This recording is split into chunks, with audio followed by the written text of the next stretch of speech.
안녕하세요. 저는 결혼 1년 만에 이혼하게 된 여자입니다.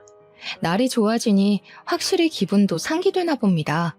깨끗한 하늘을 보니까 근심 걱정이 싹 다 가벼워지네요. 그래서 문득 수개월 전이 되어버린 저의 이혼 상처도 그저 푸른 도화지에 구름 한 점밖에 안 될 만큼 가벼운 상처로 느껴져서 공개적인 곳에 사연을 털어내보고자 합니다. 저는 30대 중반 늦은 나이까지 결혼을 안 하고 있었어요. 결혼에 관심이 없었습니다. 이대로 결혼할 상대가 안 생긴다면 죽을 때까지 안 해도 상관이 없었을 정도였죠. 그런데 저희 가족들의 입장은 아니었어요. 가족들은 가족이 있어야 얼마나 안정감 있는 삶을 살 수 있는지, 또 미래를 외롭지 않게 보낼 수 있는지 알기 때문에 매번 제게 결혼을 부추겼습니다. 부모님의 그런 마음은 이해가 되었어요. 부모님은 아마 외동인 제가 먼 훗날 혼자 남겨질 게 걱정이 되셔서 그랬을 겁니다. 저도 그게 겁은 날 것 같지만 그렇다고 오지도 않은 날을 위해 원치 않는 삶을 준비하고 싶진 않았어요. 그만큼 아직 제가 마음의 준비가 안 되었다는 뜻이었겠죠. 그렇게 시간만 보냈다 보니까 저도 어느새 40살을 바라보는 나이가 되어갔고, 그럴수록 아빠가 유독 조급해했어요. 아빠가 제 걱정으로 잠 못 이루는 날이 많은 줄 몰랐는데 엄마가 한날 아빠 몰래 아빠가 제 걱정 많이 하고 있다고 말을 해주더라고요. 근데 그게 별다른 실행력으로 연결이 될 줄은 몰랐습니다. 어느 날 아빠가 갑자기 소개팅을 잡아왔더라고요. 다짜고짜 저더러 몇 날 몇 시 소개팅 잡아놨으니까 나가보라는 거 아니겠어요? 내 나이에 무슨 소개팅이야. 그런 건 더 젊고 어리거나 스펙이 좋은 여자들이나 해야지. 나는 나이도 많은데 그냥 평범한 월급쟁이잖아. 바로 차일걸? 일단 만나보고 생각하라니까. 그쪽에서 네가 무슨 일 하는지 몇 살인지 그런 기본 정보는 다 알고 있어. 언제까지 이렇게 애처럼 살 거야? 엄마 아빠가 평생 너랑 같이 살 줄 알아? 이미 잡은 소개팅이라고 하니 별 수 없었습니다. 아빠가 저의 비혼을 스트레스로 느낄 만큼 걱정하고 있다 하니까 소개팅이라도 나가는 수밖에 없었죠. 그렇게 해서 저는 오래간만에 아빠가 고른 남자와 만남을 갖게 되었어요. 남자랑 교제를 목적으로 약속을 가져본 건 오랜만이라 기분이 좀 이상했습니다. 아무튼 그렇게 만났던 소개팅남이 저와 결혼까지 가게 된 남편이에요.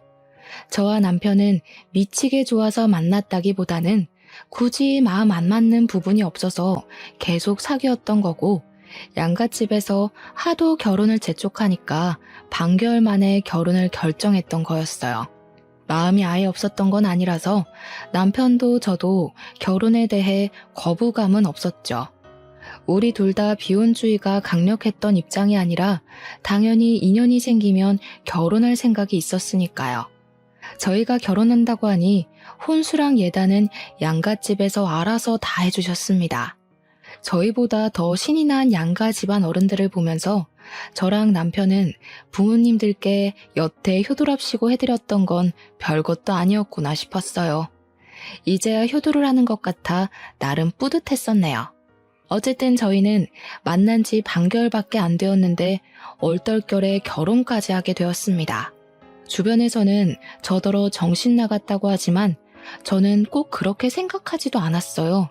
미치게 사랑해서 결혼해도 이혼하는 사람들이 태반인데 저랑 남편은 서로 덜 사랑했으니 사람을 더 객관적으로 보고 판단할 수 있었다고 봤거든요. 애초에 남편이랑 저는 서로한테 콩깍지가 없어서 서로에 대해 착각할 이미지 따위도 없었다는 겁니다. 일부러 무언가를 안 보여주려고 숨기는 게 아닌 이상 말이죠. 그래서 저는 제 결혼 생활이 감히 평범하고 행복할 거라고 자신했어요.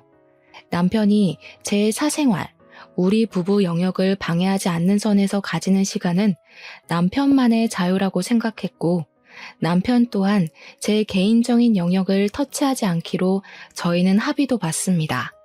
이런 건 서로 덜 사랑이기 때문에 덜 집착할 수 있어서 가능했다고 생각했어요.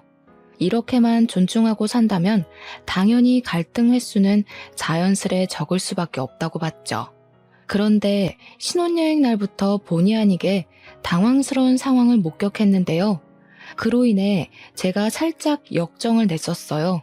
남편이 씻지도 않고 침대에 눕더라고요. 씻고 누우라니까 피곤한 목소리를 하면서 저보고 먼저 씻으라대요. 그렇게 피곤하면 먼저 씻고 나와서 먼저 자라고 했거든요. 그런데 그건 곧 죽어도 싫다더라고요. 이유는 단지 피곤해서였어요. 할 수 없이 제가 먼저 씻었습니다. 남편 피곤할 테니까 배려해서 일부러 서둘러 씻고 나왔어요. 그런데 남편 상태가 어땠는지 아시나요? 그 더러운 몸뚱어리로 이불을 돌돌 감아서 자고 있는 거 아니겠습니까? 심지어 이미 잠옷으로 갈아입은 채 말이죠. 잠옷으로 갈아입을 정신이 있었으면 먼저 씻으러 갈 것이지. 우리가 좀 오래 돌아다니긴 해서 피곤한 건 이해하겠는데 그렇기 때문에 더 씻고 자야 된다고 생각했거든요. 바깥 먼지도 둘러쓰고 땀도 흘렸단 말입니다. 그런데 남편은 찝찝하지도 않은지 그대로 잠들어 버렸더라고요. 제가 깨워도 꼼짝도 안 할 만큼 기절해버린 거 아니겠습니까? 일부러 안 일어나려는 것 같기도 했어요. 나중엔 결국 제풀에 지쳐서 저도 포기해버렸어요. 피곤하니까 어쩔 수 없다 생각하고 남편을 이해해줬죠. 근데 남편이 다음날도 샤워를 안 하고 그냥 누우려고 하더라고요. 그건 좀 아닌 것 같아서 제가 필사적으로 침대를 막아섰습니다. 또 안 씻으려고? 좀 씻어. 어제도 안 씻었잖아. 찝찝하지도 않아? 자기한테서 땀냄새 엄청 나거든? 에이, 무슨 땀냄새가 난다고 그래. 가는 곳마다 에어컨 있어서 땀 생겨도 금방 다 증발해버렸는데. 지금도 만져봐봐. 안 끈적거리잖아. 과연 안 끈적거렸을까요? 어제 누적된 땀까지 곁들여져 사람 가죽이 아닌 다른 걸 만지는 기분까지 들었어요. 그 상태로 저를 안아주려고 해서 제가 진심으로 잔소리를 했더니 그제야 저한테 양보해주겠다는 듯 씻으러 가더라고요. 아무리 피곤해도 그렇지 땀 흘리고 샤워 안 하는 건 상대방에 대해 예의 없는 거 아닌가? 가는 동안에도 귀찮다고 얼마나 툴툴거렸는지 몰라요. 남편이 저렇게까지 귀찮아하는 모습은 처음 봤을 정도였습니다. 신혼여행 일주일 내내 제가 남편한테 씻으라는 말을 몇 번이나 했는지 모르겠어요. 연애 때는 전혀 그런 적 없었거든요. 물론 우리가 같이 해외여행을 갔을 만큼 장기간 연애를 해본 건 아니라서 원래 이런 사람인데 제가 몰랐을 수도 있어요. 그래서 남편한테 원래 그리 잘 안 씻냐고 직설적으로 물어봤는데요. 씻지 왜 안 씻어? 사람이 안 씻고 어떻게 사냐? 네 반응이 재밌어서 괜히 장난치려고 그러는 거야. 그 말에 진심으로 긴장했던 마음을 놓았던 기억이 나요. 남편이 정말 잘 안 씻는 게으름뱅이일까봐 얼마나 놀랐다고요. 제가 더러운 걸 잘 못 참거든요. 더 명확히 말하자면 깔끔한 사람을 좋아해요. 근데 남편이 평소 차림새가 참 깔끔해서 제가 많이 좋아했었어요. 그건 남편과 결혼하기 전까지 반개월 연애하면서 제가 많이 칭찬해줬던 부분입니다. 그래서 남편이 신혼여행 오자마자 갑자기 색다른 면모를 보여주길래 당연히 진짜 모습이란 생각을 못했죠. 그렇게 깔끔하던 사람이 순식간에 더러워지다니 단순히 신혼여행만의 문제라 생각하며 신혼여행 다녀오고 나서 남편 등짝을 한번 패주는 걸로 그 문제를 넘겼습니다. 그런데 혼란스럽게도 남편은 신혼여행 이후로도 더러운 짓을 멈추질 못했어요. 제 반응이 재밌다는 걸 핑계로 일부러 더 더러운 짓을 계속 자처했습니다. 그때마다 제가 남편을 질책하면 남편은 그저 미안하다고 실실 웃을 뿐이었죠.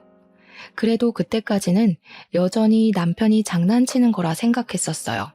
그러나 본격적인 부부 생활을 시작하면서 저는 남편이 씻는 것에 진심으로 게으르단 걸 알게 되었습니다.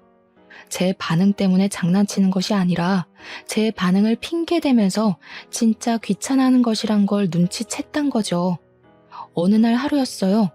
남편이 자기 전에 화장실을 다녀오는데 회색 바지에 물기를 묻혀온 겁니다. 심지어 손을 바지에 벅벅 닦으면서 들어오더라고요. 잠자리를 준비하던 저는 남편을 보면서 순간적으로 몸을 일으켰어요. 바지 앞에 물 뭐야? 설마 소변 아니지? 설마 다 큰 어른이 그렇게까지 칠칠 맞은 짓을 했을까? 손 씻다가 흘린 거야? 소변 맞는데? 실수로 좀 묻었어. 여자들은 모르는 남자만의 고민이야. 이런 건 예민한 부분이니까 웬만하면 지적하지 말아줘. 남편은 뭐가 그리 재밌는지 키들거리며 침대로 올라오려고 했어요. 저는 진심으로 너무 더러워서 머리털이 솟는 기분이었습니다. 얼른 일어나 남편이 침대에 못 올라오게 막았어요. 아까 손을 바지에 닦는 것 보니까 손도 안 씻은 것 같더라고요. 저는 남편을 방 밖으로 떠밀면서 가서 씻고 오라고, 안 그럼 밖에서 자게 할 거라고 내쫓아 버렸어요. 그랬더니 남편이 피곤했는지 살짝 귀찮아 하더라고요. 깐 짜증나 있는 것 같기도 했습니다. 결혼까지 해놓고 왜 이제 와서 유난이야. 더 이상 서로 잘 보이려고 안 해도 되잖아. 우리 이젠 좀 편하게 살자. 나도 너 약점 다 눈 감아 줄게. 뭘? 이건 약점이 아니라 기본 예의거든? 네가 이렇게 소변 묻히고 다니는 거 언제 나한테 보여준 적 있냐? 보고 싶지도 않은데 지금 본 것도 진짜 너무 충격적이거든? 내가 말 안 했었나? 나 손 안 씻고 네 손 잡은 적은 많은데 어쩐지 좋다고 잘만 잡길래 그런 거 거부감 없는 줄 알았네. 그 말에 제가 대꾸도 못하고 충격받고 있으니까 남편이 저를 보곤 웃음을 빵 터트리더라고요. 그러면서 저보고 자기가 손 씻었는지 안 씻었는지 모르지 않았냐면서 아주 적반하장으로 나오는 겁니다. 진심으로 기분 상한 내 표정은 보이지도 않는지 남편은 손을 씻고 방에 들어가 누울 때까지도 낄낄거렸어요. 일단 이미 지나버린 일이니까 앞으로 주의시키는 게 더 중요하다고 생각해서 저는 남편에게 확실히 제 의사를 말했어요. 그리고 저는 이날의 악몽이 겨우 불길함의 시작이었다는 게 아직도 충격입니다. 쎄한 기분에 시동이 걸리더니 시간이 갈수록 남편은 잘 안 씻는 걸로 모자라 그냥 위생 상태가 개쓰레기급이라는 걸 스스로 증명해 나갔어요. 제가 결혼한 사람이 맞나 싶을 정도로 낯설었습니다. 어째 같이 살면 살수록 모르는 이 같아지는 건지 참 알 수 없는 일이었죠. 남편은 대변도 깔끔하게 못 닦아서 이상한 냄새를 달고 다녔고 희한할 정도로 옷을 잘 안 갈아입었습니다. 그리고 신혼여행 때처럼 땀을 흘리더라도 식어버리면 샤워를 안 하는 거는 물론 하다못해 발조차도 안 씻었어요. 그래서 남편이 지나다니는 곳마다 발냄새가 온 바닥에 찍혀서 향이 진동을 합니다. 제가 씻으라고 잔소리를 해도 그때뿐이었어요. 남편이 알겠다고 해놓고 저 안 보는 사이 자버리거나 씻었다고 거짓말을 치면서 냄새를 맡아보라 장난을 칩니다. 장난도 한두 번이지 사람 예민한 문제를 갖고 계속 건들면 화가 나기만 하잖아요. 언제는 시모가 우리 집을 방문했었는데요. 그날 남편도 있었어요. 마침 남편이 발톱 갖고는 손이랑 발을 안 씻고 자꾸 다른 물건을 만지더라고요. 그래서 잘 됐다 싶어 제가 약간 장난식으로 시모한테 남편 발 좀 씻으라고 말해달라 했거든요. 사람 사는 게 다 저렇지 뭘 그러니.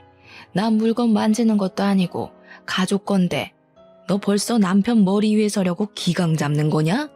아무리 가족이라도 남편은 발에 무좀도 있어서 냄새가 더 심하단 말이에요. 근데 그걸 씻지도 않고 그 손으로 이것저것 만진다고 생각해보세요. 다들 가족이란 이유만으로 이거 다 포용해 주나요? 저는 이때 시모가 남편을 너무 감싸고 돌길래 굉장히 뻘쭘해서 입을 다물어 버렸지만 시간이 좀 지나서 생각해보니 아무래도 시모 마인드가 이해하기 어려웠어요. 아들이면 악취고 뭐고 다 예뻐 보이는 건가? 대체 자식의 사랑은 어디까지 뻗칠 수 있는 건가? 그런 생각을 했었습니다.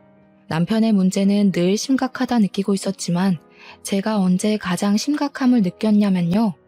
아무래도 신혼집이니까 저희가 집들이를 해야 했거든요. 각자 친구들을 초대했는데 남편 친구들은 잘 왔다가 갔어요. 그런데 제 친구들이 기분 좋게 집을 찾아온 날 사달이 나고 말았습니다. 다들 저희 집을 들어오자마자 갑자기 표정이 이상해지더라고요. 그러면서 신발장 앞에서 주춤거리는 겁니다. 이런 말하기 미안한데 왜 집에서 외국인 암내가 나니? 나 이런 냄새 중국에서 교환학생 다닐 때 지하철에서 맡아본 것 같은데? 야, 여기서 어떻게 살고 있어? 진심으로 토할 것 같아. 그냥 나가서 집들이 하면 안 되겠니? 친구들 반응 때문에 제가 얼마나 당황했는지 모릅니다. 친구들은 집안에서 진동하는 액취증 냄새 때문에 마치 남의 겨드랑이에 파묻혀 있는 것 같다면서 급기야 한 친구는 숨쉬기 어렵다고 못 참고 나가버렸어요. 결국 환기 다 될 때까지 우리 집에 아무도 못 들어가겠다는 사태가 벌어지고 말았습니다. 저보고 괜찮냐고 묻는 친구들에게 저는 견딜만 하다고 어색하게 웃어 보일 수밖에 없었어요. 사실 저는 악취가 나는지도 잘 모르고 있었습니다. 일단은 냄새가 심하다고 하니 창문을 열고 급히 환기를 시켰어요. 그동안의 2시간가량은 친구들을 데리고 밖에서 놀아야 했죠. 제가 그때 얼마나 쪽팔렸는지 몰라요. 창문 열고 바람 냄새 맡다가 거실 안으로 들어가니까 묘하게 액취증 냄새가 나긴 나더라고요. 근데 사실 긴가민가 했었어요. 근데 저는 긴가민가하게만 느껴졌다는 것이 더 화가 나더라고요. 친구들은 숨을 못 쉴 만큼 괴로웠던 냄새라는데 저는 그 냄새에 익숙해져서 몰랐다는 거잖아요. 그 정도로 그 더러운 냄새에 적응된 제 자신이 너무 끔찍했습니다. 언젠가는 그 냄새가 곧 제 냄새가 될 수도 있는 거고 저도 모르는 사이 제 주변 사람들에게 안 씻었다고 억울한 누명을 쓸 수도 있는 거 아닙니까? 생각만 해도 기분 나쁘고 충격이었어요. 별거 아닌 것 같아 보이지만 집안에 존재하는 모든 것에 이상한 냄새가 밴다고 생각해보세요. 이거 생각 외로 골치 아픈 문제입니다. 아무튼 환기가 되긴 했어도 가구들의 배인 냄새까진 어쩔 수 없어서 친구들은 잔잔한 액취증 냄새를 계속 느껴야 했습니다. 그 때문에 저희는 제대로 된 술자리를 갖지 못했어요. 친구들이 음식에서 액취증 냄새가 나는 기분이라면서 입맛이 뚝 떨어진다고 하더라고요. 저 같아도 음식 먹는데 겨드랑이가 떠오르면 입맛이 없어질 것 같거든요. 친구들이 대체 이런 냄새 왜 나는 거냐고 저한테 조심스레 물어보기도 했는데요. 그때 저는 순간 제 남편을 언급하는 게 창피해서 사실을 숨기고 말았어요. 잘 모르겠다고 그리만 둘러댔죠. 그러니 친구들은 장난친다고 혹시 외국인 우렁각시 사는 거 아니냐, 외국인 하숙생 있는 거 아니냐, 남편이 외국인 아니냐, 온갖 외국인 얘기를 다 갖다 붙였습니다. 저도 부산에 놀러가서 해운대의 한 실내 공간에서 외국인 특유의 겨드랑이 체향을 맡아본 적이 있거든요. 그들이 있던 공간에만 들어가도 그 냄새가 가득하더라고요. 친구들이 대충 무슨 기분을 느끼고 있는지 알 것 같았어요. 그래서 우리 집에 오래 있다가 가라는 말도 할 수가 없었습니다. 저는 결국 악취 때문에 집들이를 망치게 되는 사태까지 벌어졌어요. 그렇게 씻어달라 부탁했던 남편은 친구들이 집들이 온다고 했던 그날도 씻지 않았습니다. 퇴근하고 집에 들어오자마자 남편은 친구들한테 인사만 하고서 바로 안방에 들어갔어요. 아마 또 씻지 않은 몸으로 침대에 올라가 누웠겠죠. 상상만 해도 이미 저의 한계치가 턱끝까지 차올랐습니다. 그 시점 안방에 있던 남편이 코미디 프로그램을 보면서 웃는 목소리가 들리더라고요. 더는 못 참겠던 저는 한 소리 하기 위해서 안방으로 향했어요. 문을 열었더니 남편이 무좀 걸린 발을 긁으며 그 손으로 리모컨 만지는 걸 목격했습니다. 저를 본 남편은 친구들 잘 보내줬냐고 속 편한 소리만 해댔어요. 저는 이대로는 더 이상 변화가 없을 것 같아서 결국 남편한테 최후의 선언을 하였어요. 아무래도 당신 좀 심한 것 같다. 이렇게 살다간 나까지 후각이 고장날 것 같아. 당신 병원에 날 잡아서 액취증 수술하러 가자. 뭐? 뭔 수술? 내가 수술을 왜 해? 나 얼마나 건강한데. 그리고 쓸데없이 겨드랑이 뭐하러 수술하냐? 돈이 남아 돌아? 사람 죽는 것보단 돈이 빠듯한 게 나아. 지금 이 방에도 악취가 진동을 한다고. 내 친구들이 오죽했으면 우리 집에 외국인 사냐고 물었겠어. 그 와중에 남편이 무좀을 얼마나 긁었으면 까만 이불에 발에서 떨어진 각질들이 나뒹굴고 있었습니다. 그마저도 제 눈에 엄청 거슬렸어요. 남편은 혼자 쓰는 침대도 아니면서 꼭 한 번씩 저런 식으로 이불에 더러운 짓을 저질렀습니다. 제발 무좀 관리도 좀 받아. 무좀도 배우자한테 옮길 수 있다는 거 몰라? 그리고 더럽게 왜 자꾸 잠자는 자리에서 발을 긁고 난리야. 당신 때문에 나까지 무좀 옮으면 나 진짜 집 나가버린다. 제가 악에 받쳐서 소리치자 남편은 그제야 자기 발 각질 때문에 그러냐면서 이불 위에 있는 이물질을 탈탈 털어서 바닥으로 죄다 떨어뜨렸습니다. 그 모습을 보는데 정말 기가 막혀서 말이 안 나오더라고요. 내가 안 씻어서 그런 거지 수술은 뭔 수술이야.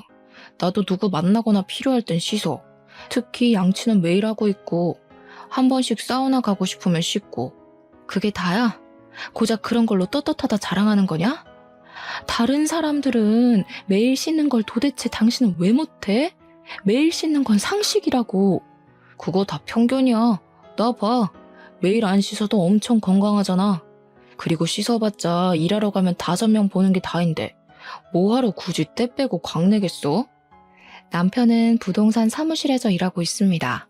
찾아오는 사람이 그리 많지 않아서 출근하면 잠만 잔다는 걸 우연히 들었어요. 남편이 복장은 깔끔하게 입는 편이라 사람들이 겉으로 보기엔 멀쩡한 줄 압니다. 향수를 얼마나 뒤집어 쓰고 다니는지 악취가 느껴지기 전에 향수 냄새에 놀라서 코를 막을 정도로 뿌려서 남편과 철썩 붙어있지 않는 한 웬만큼 냄새는 또 안 느껴지더라고요.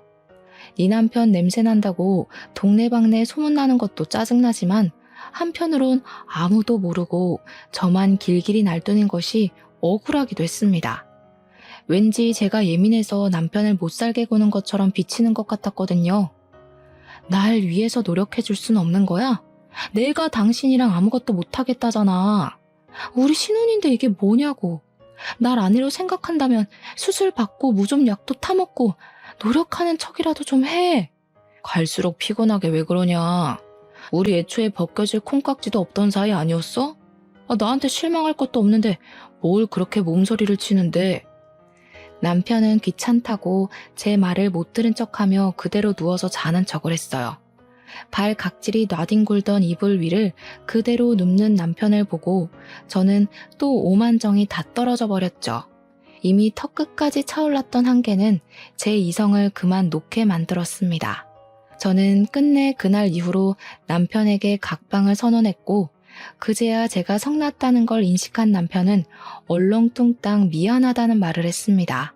당연히 남편은 그 사과도 그저 말뿐이었어요. 저와 화해를 하기 위해 무언가를 행동으로 보여주는 건 전혀 없었습니다. 그렇다고 저희 부부 문제로 어른들에게까지 걱정 끼치고 싶진 않았어요. 그래서 각자 부모님 앞에서 티를 내진 않았습니다. 당연히 집안 행사가 있으면 문제 안 되게 착실히 이행했죠. 그나마 불행 중 다행이었던 건 시댁이 제사도 안 하고 명절도 안 지낸다는 것이었습니다. 두 분은 결혼하기 전에도 말씀하셨던 건데 명절 때마다 여행을 간다고 했었어요. 그래서 우리더러 친정을 가든지 여행을 가든지 알아서 하래서 그건 얼마나 좋았는지 몰라요. 결혼한 친구들도 저보고 유일하게 결혼 잘했다고 말해주는 부분이 바로 이 부분이었습니다. 그래도 남편이 친정에 가서는 우리 엄마가 시키는 대로 손도 씻고 나름 멀쩡한 사람인 척 하더라고요. 근데 그걸 보니 문득 나랑 연애할 때도 내가 보는 곳에서만 저런 식으로 멀쩡한 사람인 척 했겠구나 싶은 겁니다. 그 순간 잠깐 다스리고 있던 감정이 울컥 올라올 뻔했습니다. 뭔가 속아서 결혼한 기분이라고 해야 하나요? 신중하지 못해서 어른들 등살에 밀려 바로 결혼을 선택해버린 제 실수도 문제였지만 남편이 솔직하게만 말해줬어도 여기까지 오는 일은 없었을 텐데 아무리 생각해도 화가 났어요. 친정에 있는 동안 내내 이걸 부모님한테 일러바쳐서 합가를 해야 하나 심하게 고민했습니다. 그러나 결국엔 또 고민뿐이었죠. 그렇게 무려 5개월이 더 지났고 저랑 남편은 그때까지도 각방을 쓰고 있었습니다. 중간중간 남편이 몇 번 화해 시도를 했었거든요. 그런데 그때마다 제가 의견을 굽히지 않고 수술하라 했더니 남편이 끝까지 수술은 하기 싫다고 하더라고요. 자기는 그 정도로 심각한 사람이 아니래요. 안 씻어서 그렇지 씻으면 없어질 냄새라나 뭐라나. 그래서 그럼 매일 씻으라고 하면 그건 또 뭐라고 변명하는 줄 아십니까? 지키지 못할 약속을 해버리면 나중에 제가 더 크게 실망할까봐 감히 약속을 못하겠다고 하는 거 아니겠습니까? 말만 미안하다 할 거면 왜 자꾸 저한테 말을 거는지 모르겠어요. 저는 남편의 반복적이고 똑같은 패턴의 사과를 더 이상 들어주지 않기로 했습니다. 그러니 제 태도에 기분 상한 남편이 우리 사이의 갈등을 끝내 시모한테 일러바쳤나 보더라고요. 아니나 다를까 시모가 직접 우리 집까지 행차하신 거 아니겠어요? 생긴 건 길바닥에 떨어진 음식도 주워 먹게 생긴 것이 어지간히 깔끔 떠는 편인가 보구나. 우리 아들이 뭐가 더럽다고 수술까지 하라 그랬니? 어머님 들으셨어요? 어디서 어디까지 들으셨는지 모르겠는데 일단 남편이 위생 개념이 너무 없는 것 같더라고요. 그중에서 겨드랑이 냄새는 원래 그런 건지 갈수록 더 심해지는 것 같길래 수술 좀 권유해 본 거예요. 사람이 사람 냄새 달고 다니는 게 병자 취급당해야 될 정도인 줄은 몰랐네. 너는 냄새 안 날 줄 아니? 에휴, 남편이 바깥 일하고 오면 고생했다고 밥상이나 맛있게 차려줄 것이지. 어디 냄새 난다고 구박을 해. 그게 고생의 흔적이라는 거 몰라? 어머님, 요즘 부동산에 사람 없어서 직원 급여 주기도 빠듯한 거 말 못 들으셨어요? 남편 출근하면 잠만 퍼질러 자고 온대요. 그리고 바깥일은 저도 한다고요. 적어도 같이 사는 사람에 대한 예의는 지켜야 저도 남편을 존중해줄 마음이 생기죠. 이대로면 저희 아이도 못 가진다고요.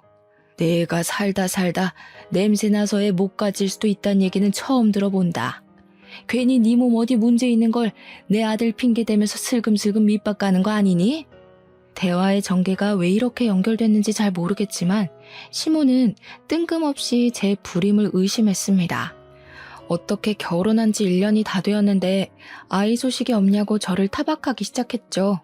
그런 시모를 보니까 뭐든 그냥 제 문제로 만들려고 하는 못된 신부가 보였어요. 그래서 솔직하게 말씀드렸어요.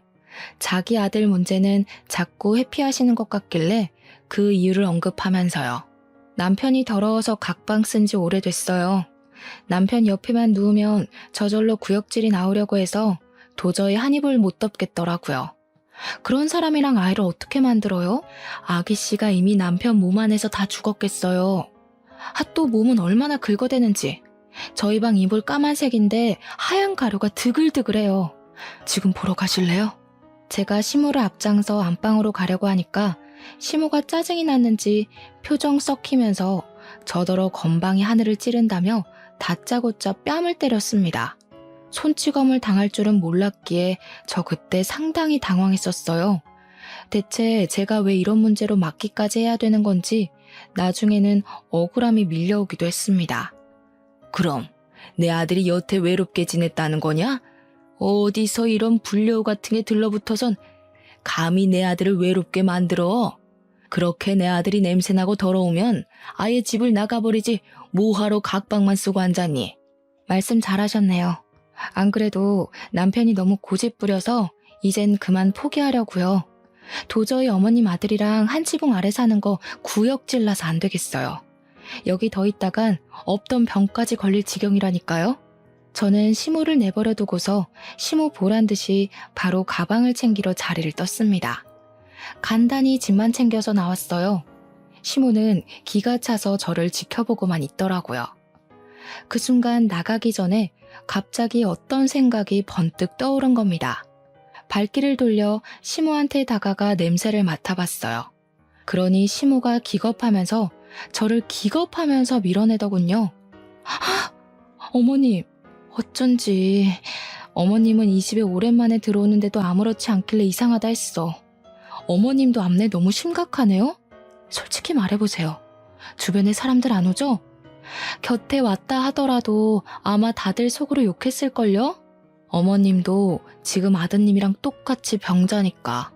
뭐? 인연이 진짜 막 나가기로 작정했나? 집 나가려니까 눈에 뵈는 게 없는 거야? 나, 네 시엠이거든? 예의 없게 무슨 짓이야? 예의를 갖췄기 때문에 어머님이라고 불러드리고 있는 거잖아요. 대신 저 이 집 문턱 나가면 더 이상 어머님 며느리 안 할 거라서 말은 예쁘게 못해요. 근데요. 지금 보니까 어머님도 냄새 심한데 혹시 그동안 시댁 못 오게 했던 이유가 이거예요? 실제로 저는 남편과 연애부터 결혼 생활을 하면서 단 한 번도 시댁을 가본 적이 없습니다. 그냥 밖에서 시댁이라는 아파트 건물만 봤을 뿐이었어요. 시댁을 방문할 기회가 없었던 것도 아니었거든요. 근데 시댁과의 모든 약속은 전부 다 밖에서 해결했어요. 결혼 인사를 갔을 때도 외식을 했고, 신혼여행 다녀오고 나서 인사를 드리러 갔을 때도 외식을 했죠. 시부모님 두 분 생신을 챙길 때도 외식을 하였습니다. 제사도 안 하고 명절도 없으니 제가 몰래 시댁을 찾아가지 않는 이상 시댁을 가볼 이유가 없더라고요. 한번 가볼 마음은 있었지만 일을 다니다 보니까 귀찮아서 자꾸 미루는 바람에 그마저도 못 가봤네요. 근데 그날 시모에게서 나는 체향을 맡아보니까 설마 시댁에도 우리 집에서 나는 악취랑 비슷한 냄새가 나서 그러나 싶더라고요. 그저 추측으로 물었던 건데 시모 얼굴이 순식간에 벌개지는 것을 보니 전곡을 찌른 것 같기도 했습니다. 그건 아직도 확인되지 않은 의문이긴 하나 왠지 맞는 듯 했어요. 저는 괜히 평생 냄새에 절여서 익숙해져 온 시모가 불쌍해서 어깨를 톡톡 두들겨 주었어요.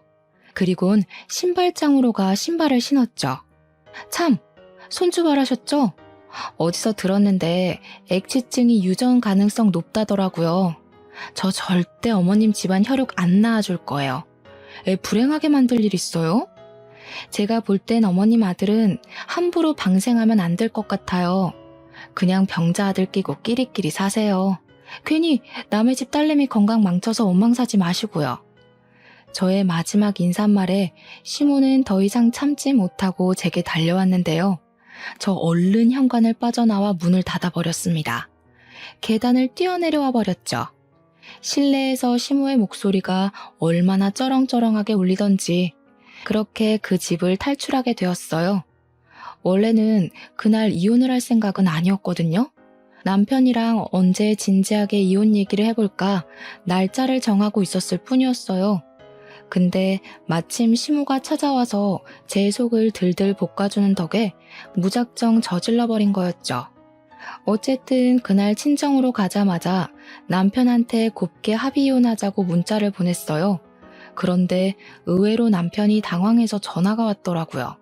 남편이 그동안 제 잔소리를 귀찮아해서 좋아할 줄 알았는데 느닷없이 저를 붙잡는 거 아니겠어요?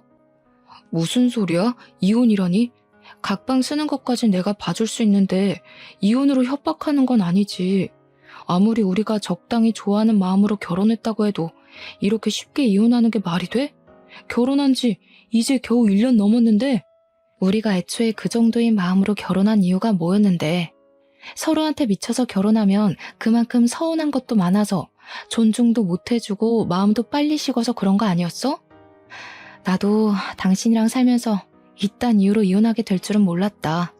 그러게 적당히 했어야지. 네 멋대로 하고 살 거면 결혼을 왜 했니? 이미 너네 엄마랑은 말 끝냈으니까 거기랑 얘기해. 야, 일단 만나서 얘기해. 우리 엄마가 쓸데없는 소리 했지? 엄마는 무조건 부정적으로 얘기하는 사람이라서 귀 기울여 들을 필요 없어. 내가 다시 설명할게. 나 매일 씻을 테니까 우리 천천히 얘기해보자. 남편은 제가 시모한테 혼쭐 나면 고개 숙이고 한 발 물러날 줄 알았나 봅니다. 그랬는데 제가 바로 이혼 통보를 해버리니 당황스러웠겠죠. 근데 남편이 진짜 이혼만큼은 하기 싫었나 봐요. 남편 입에서 매일 씻겠다는 말이 나올 줄은 몰랐는데 의외였어요. 심지어 필요하면 수술도 흔쾌히 하겠다고 난리대요. 수십 번이나 기회를 줬는데 절벽 끄트머리로 내몰리니까 그제야 무서운가 보지? 그렇게까지 고집 부려야 말 듣는 놈이랑은 더 이상 못 살아. 비 맞춰주기도 싫고. 또 이미 네 엄마한테 뺨 맞은 게 기분 나빠서 어머님으로 모시고 싶지도 않아. 맞았어? 엄마가 때렸다고? 엄마가 그런 말은 없었는데. 내가 가서 혼내줄게. 내가 다 잘못했어. 너 아니면 누가 나 같은 거랑 결혼해준다고. 나 이대로 이혼하면 죽을 때까지 혼자 살아야 될지도 몰라. 그게 내가 바라는 거야. 넌 제발 결혼하지 말고 혼자 살아줘. 그 썩은 몸뚱아리를 또 누구 주려고. 너 하나 살자고 다수를 죽이는 건 좀 아니지 않아?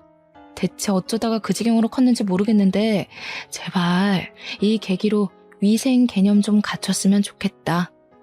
남편은 제 말에 더 이상 매달리지도 않고 아무 대답이 없었습니다.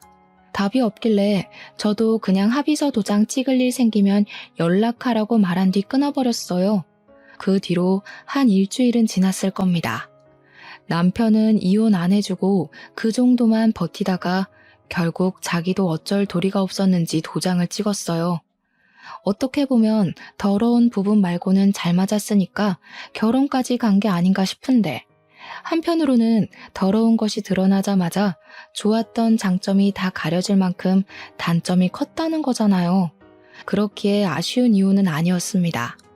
다만 사람 대 사람으로서 그런 식으로밖에 못 살고 있는 남편의 인생이 안타깝긴 하네요.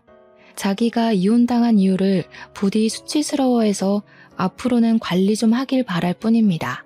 속은 시원했지만 저도 이혼을 했다는 것 자체는 참 상처고 속상한 일이었습니다. 한동안 직장 일도 손에 안 잡혔을 만큼 정신이 딴 곳에 팔려있기도 했어요. 그런데 저의 이혼에 대해서 저보다 더 가슴 아파하는 사람이 한 분 있었는데요. 바로 우리 아빠였어요. 제가 이혼을 해서 가슴 아파했다기보단 자기가 소개해준 사람이 그 모양 그 꼴이었다는 것에 죄책감을 느끼시는 것 같았습니다. 제가 괜찮다고 말씀드렸고 어른들의 부추김이 있었지만 결혼을 결정한 건 나와 남편이었다고 달래주었죠. 그런데도 아빠는 아무래도 제게 많이 미안했나 봅니다.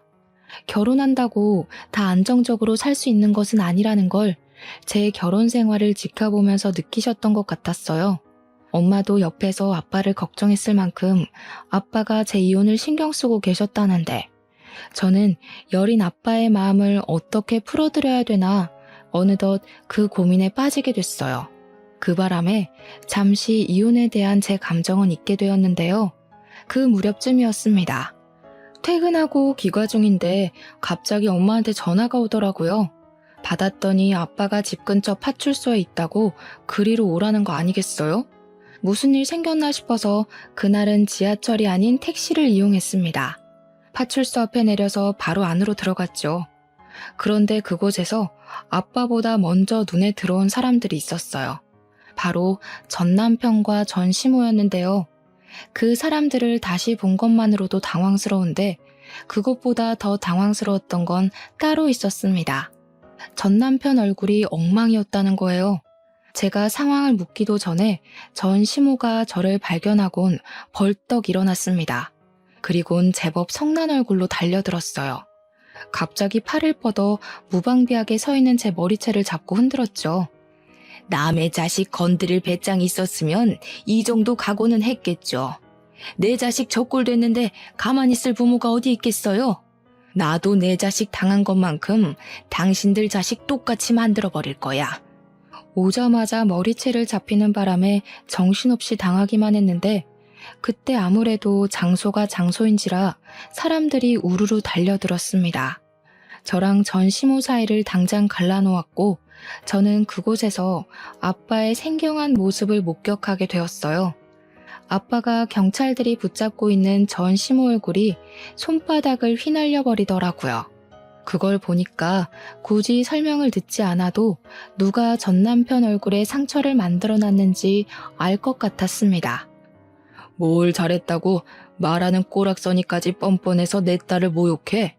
이혼하면 다인 줄 알아? 애초에 바람 피워서 내 딸 인생 망쳐놓은 당신 아들이 맞을 짓 한 거 맞잖아.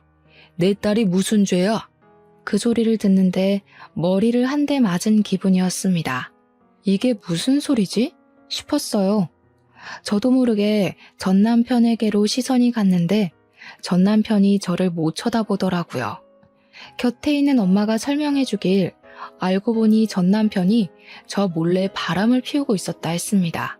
그것도 저와 이혼하기 전에 말이죠.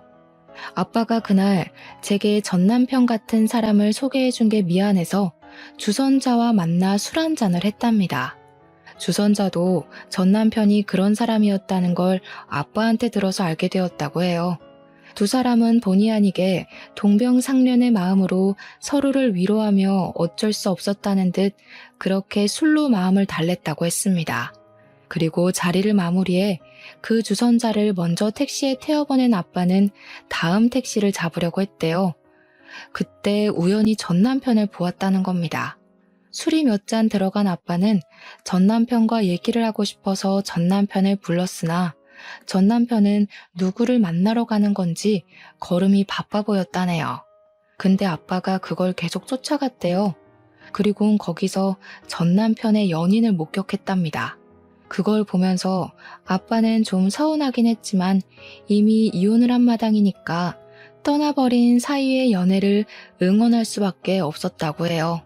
그렇게 걸음을 돌리려는 순간 전 남편이 하는 말 때문에 아빠가 그곳에서 전 남편을 향해 폭력을 휘두른 것 같았어요. 전 남편이 자신의 연인을 향해서 나한테 뭐라도 빼먹고 이혼하려 했는데 그러지 못해 시간만 허비하다 헤어졌다고, 이렇게 빨리 이혼할 줄 알았으면 차라리 합가해서 자기 엄마 집안일 쉬게 하고 나를 가사노동 시킬 걸 그랬다며 키들거렸다는 겁니다. 그 얘기를 듣는데 전 남편의 더러운 습관을 조금이나마 안쓰러워했던 제 자신이 후회스럽더라고요. 저는 바로 전 남편한테 가서 풀스윙으로 가방을 휘둘렀어요. 귀싸대기를 제대로 맞은 전 남편은 그대로 의자에서 나가 떨어졌습니다. 나도 너처럼 더러운 새끼랑 사느라 손해만 봤는데 돈도 못 받고 이혼해서 억울하더라. 야, 고맙다. 가는 길 아쉽질 말라고 이렇게 위자료까지 챙겨주려고 하네. 덕분에 소송할 게 아주 쏠쏠해졌어. 그날로 저는 상간녀 소송을 준비하게 되었습니다. 그쪽에서 아빠를 폭행죄로 고소할 거라길래 저도 시무를 폭행죄로 고소하겠다고 했더니 전 남편이 결국 아빠의 폭행 문제는 합의를 해줬어요. 이혼으로 끝인 줄로만 알았던 관계가 드디어 끝난 거라고 봐야 했어요. 만약 아빠가 알아내주지 못했다면 저는 전 남편에게 영원히 바보 전처로 기억되었을 거예요. 아빠는 저의 구세주입니다. 제가 지금도 그렇게 말해주고 있어요. 더러운 전쟁 같았던 제 사연 읽으면서 눈살 찌푸리진 않으셨는지요? 다른 무거운 고민과 달리 별 시덥지 않은 고민처럼 들렸을지 모르겠지만 제겐 일상생활이 송두리째 흔들렸을 만큼 괴로운 하루들이었습니다. 지금은 벗어나서 그저 평범한 삶이 감사하기만 하죠. 그러니 별것 아닌 것처럼 보이는 제 사연에도 응원 한마디씩 해주시면 감사하겠습니다. 들어주셔서 고마워요. 좋은 하루 보내세요.